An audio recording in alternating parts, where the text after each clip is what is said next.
I had read the script. Mark Gordon and Jordan Wynn, who produced the movie, had sent me the script early on. Yeah, and I was attached to the script before Duncan decided to do the movie. Yeah. How do you frequently do that? Attach yourself to a project that doesn't have a director yet? No, that's very rare. Yeah. I mean, to me, it's all about the director and who's making the movie and what, the visual style and the storytelling is going to be. That's what we all look for.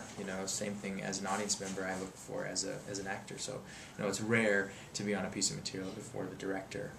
And it was really contingent.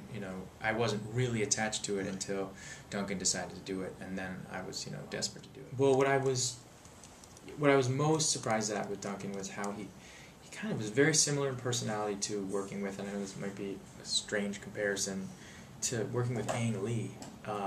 When we made Brokeback Mountain, I noticed how Ang was always very calm and collected, very quiet, yet very sparse in terms of his direction, and when he had something to say, he would come up and it would be very simple, very short, straight to the point.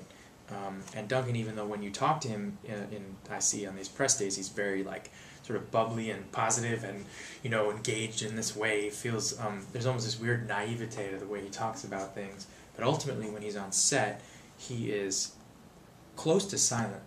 I mean, and very much in the same vein as Mr. Lee.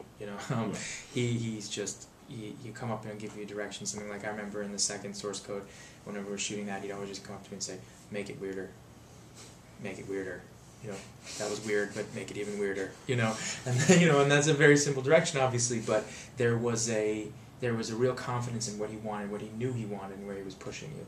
So, in that sense, that was incredible to work with, and at the same time, also, we feel like contemporaries, I think, he and I, we discussed a lot of things together. He was really open to my ideas, never quick to shoot them down, but when he did, always with a very particular reason, and I respect that so much. And, I love now having had, as an actor, I think it takes a little bit more experience to understand the process of filmmaking. As a director, you're thrown right into it. So I'd say we're pretty much on par with each other. It might be his second movie or my, 20th, but I think we're pretty much equal in understanding how movies work.